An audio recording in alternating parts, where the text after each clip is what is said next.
Welcome to From the Quarries.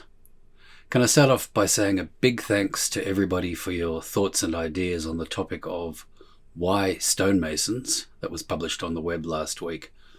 I'll certainly be using all of those ideas in the development of a new video. I've got some time off work in early July, so hopefully I get a chance to get to that video then. Thank you very much. Tonight, however, the topic is 3 grand columns. I thought that tied in quite nicely with our little dabbling into the world of the Kabbalah last week. 3 grand columns. The copy of this that I have is anonymous. It looks like it's probably one of the short talk bulletins from the Masonic Service Association. I'm not sure. In any case, it's a fascinating topic, and I really hope you enjoy it. Good evening, and welcome to tonight's presentation, From the Quarries, an archive of Masonic lore.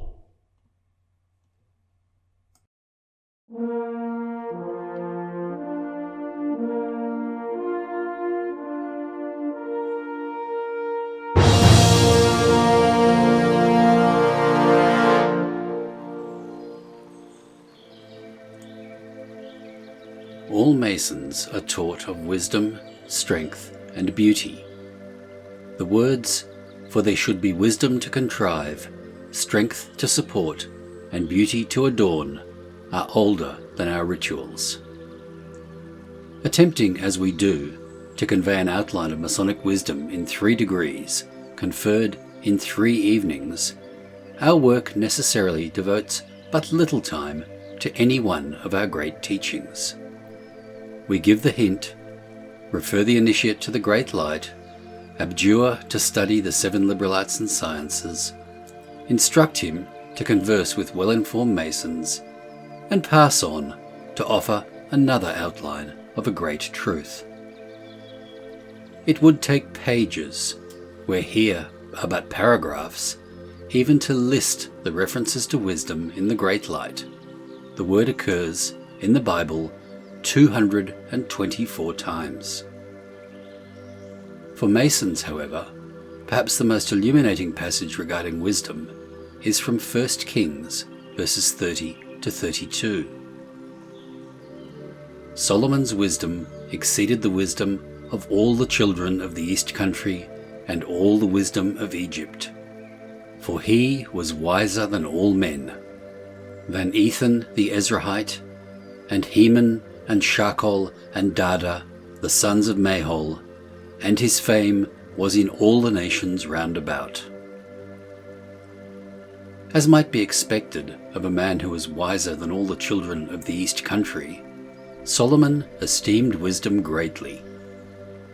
In Proverbs he says, "Incline thine ear unto wisdom, and apply thy heart to understanding. Happy is the man that findeth wisdom, and the man that getteth understanding. For the merchandise of it is better than the merchandise of silver, and the gain thereof than fine gold. For wisdom is better than rubies, and all things that may be desired are not to be compared to it." It is easy, Masonically, to confuse wisdom with knowledge, as it is to do so in profane life. Pope is often misquoted. "A little knowledge is a dangerous thing. Drink deep, or taste not the Pierian spring." What he really said was, "A little learning is a dangerous thing," which is as different from knowledge as is wisdom. Knowledge is the cognizance of facts. Wisdom is the strength of mind to apply its knowledge. A Mason may know every word of our ritual, from the beginning of the entered apprentice degree to the final words of the sublime degree of Master Mason, and still have no wisdom, Masonic or otherwise. Many a great leader of the craft has been a stumbling, halting ritualist, yet possessed in abundance of a Masonic wisdom which made him a power for good among the brethren, by whom he was well beloved. Knowledge comes from study, wisdom from experience. Knowledge may be the possession of the criminal, the wastrel, the irreligious libertine, and the atheist. Wisdom comes only to the wise, and the wise are ever good. Surely the first of the three grand columns which support our institution should be taken to heart by every Mason as a symbol of the real need of a brother to become wise with the goodness of Masonry, skilled in the arts of brotherhood, learned in the ways to the hearts of his brethren. If he knew not, and asked, "How may I gain Masonic wisdom?" let him find the answer not in the ritual, important though it is, not in the form and ceremony, beautiful though they are, and in themselves strong with the strength of repetition and age. Let him look to the 5 points of fellowship, for there is the key to the real wisdom of the brotherhood of man. The connection between wisdom, strength, and beauty is by no means confined to Masonry.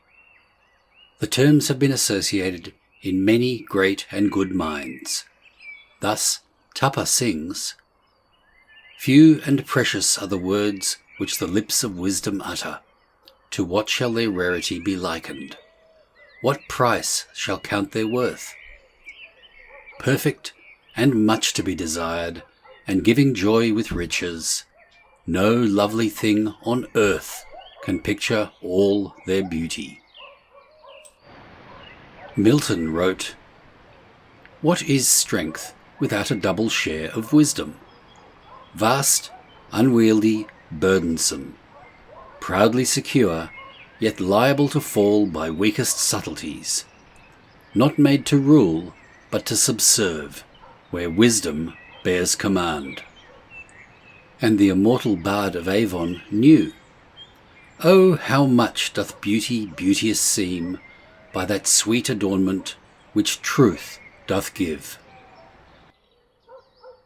Strength, the second of our grand columns, without which nothing endures, not even when contrived by wisdom and adorned with beauty, we know in two forms in our daily lives. First, the strength which lies in action, power, might, the strength of the arm, the engine, the army.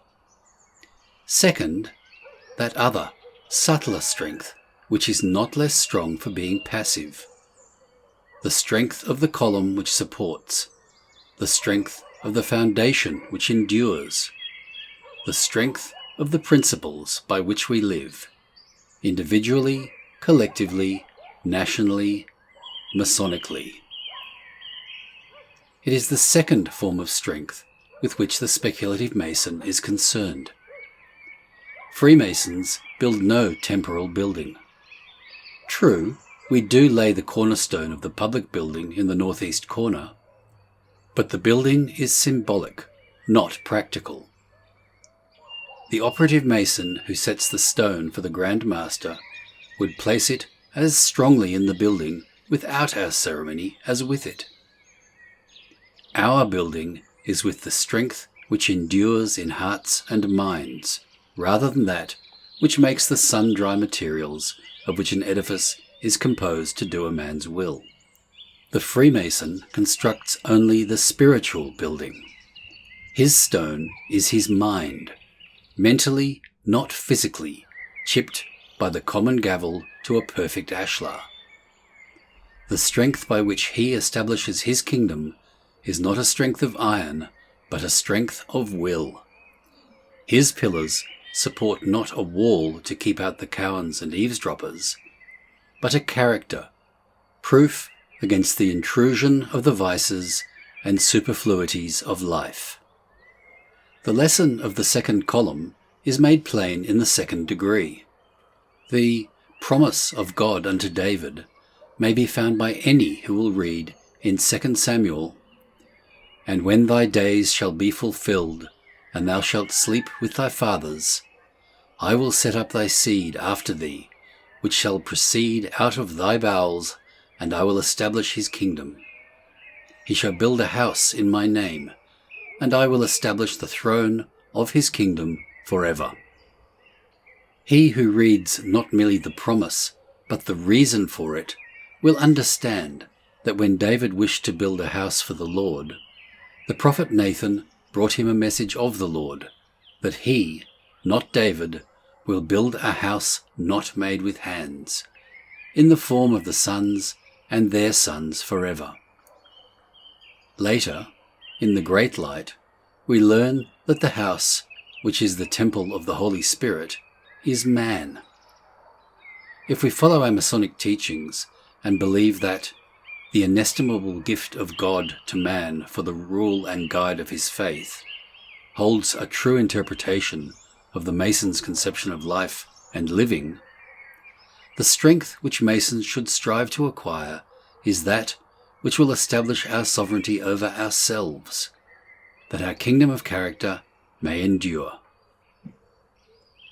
Beauty is represented in a Masonic lodge by the Corinthian column, most beautiful of the ancient orders of architecture, by the junior warden, who observes the sun at meridian when the day is most beautiful, by Hiram Abiff, who beautified and adorned the temple.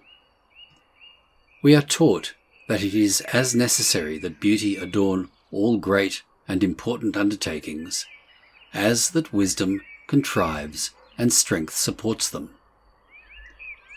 In the story of Solomon's temple in the Great Light, we find detailed descriptions of what was evidently, to those who went into details of its construction, the most beautiful building possible for the engineering skill, the wealth, and the conception of the people of Israel of that day. Artists have disputed and philosophers have differed about what is beauty. All of us have our individual conceptions of what constitutes it. That the beauty is largely in the mind of the beholder is demonstrated vividly to every traveller. The Turk thinks Rubens' women are beautiful, while the Americans admire the pulchritude of the slender woman. Doubtless the pyramids were beautiful to the Egyptians, but modern architecture finds them too plain, too severe for beauty. Harmonies which the trained musical ear enjoys are but sounding brass and tinkling cymbal to the radio devotee. The man who finds pleasure in Edgar Guest gets none from Swinburne or the sonnets to the Portuguese. He who finds beauty in a diatom or bacteria under a microscope will see none in a tiger or a rose. Obviously, then, the beauty of which Masons are taught is that variety which, like the natural religion of the old chargers, is one in which all men agree. As no two men are agreed as to what is beautiful in a material sense, the Masonic conception of beauty cannot be of a material beauty. Its symbol of beauty, the sun at meridian, is actually blinding to see. If we think the sun is beautiful, it is, for what it does for us, rather than for what it is. The Masonic pillar of beauty, then, must be the symbol of an inward loveliness, a beauty of the mind, of the heart, a beauty of idea and ideal, a beauty of the spirit. Our Corinthian column is to us not merely the support of the building, but that which upholds a character. Our junior warden represents not only the beauty of the sun at meridian, but the illumination by which a life is made beautiful. Hiram Abiff is to us not only an exemplary character, but an ideal to follow, a tradition to be preserved, a glory for which we may strive. All about us, among our neighbours, are examples of what we term a beautiful life. Such beauty is almost wholly composed of unselfishness. He who walks in beauty thinks of others before himself, of stretching forth his hand, not for personal gain, but to help, aid, and assist the poor and the unfortunate. Such a conception of the third grand column is foreshadowed in our teaching that the greatest of these is charity. Charity of thought, of action, of understanding, as well as of alms and of giving. Masonic beauty was wholly an operative matter in the days when the Gothic cathedrals first lifted their arches and spires to heaven. Today, when Masonry is purely speculative, Masonic beauty must be considered only as a beauty of the spirit. It cannot be had by wishing. It is not painted by the brush of desire. No musician may compose it upon any material piano. The poet may write about it, but he cannot phrase it, for it is of the inward essence which marks the difference between the real good man and he who only outwardly conforms to the laws and customs of society. A man may keep every law, go to church 3 times on Sunday, belong to our order and subscribe to every charity, and still be mean of spirit, unhappy to live with, selfish, inconsiderate, and disagreeable. Such a one has not learned the inward meaning of the pillar of beauty. He has never stood symbolically in the south. For him, the sun at meridian is but the orb of the day at high noon, and nothing more. But for the real Mason, the brother who takes the lessons of the 3 grand columns to heart, beauty is as much a lamp to live by as are wisdom and strength. He finds beauty in his fellow man because his inner self is beautiful. His house not made with hands is glorious before heaven, not because, in imitation of Solomon's, he overlaid also the house, the beams, the post, and the walls thereof and doors thereof with gold, but because it is made with those stones which endureth before the great architect: unselfishness, and kindness, and consideration, and charity, and a giving spirit. In other words, of brotherhood genuine because it springs from the heart. For these things endure, material things pass away. The Temple of Solomon is but a memory. Scattered are the stones, stolen is the gold and silver, destroyed are the lovely vessels cast by Hiram Abiff. But the memory, like the history of the beauty and the glory which was Solomon, abide unto this day.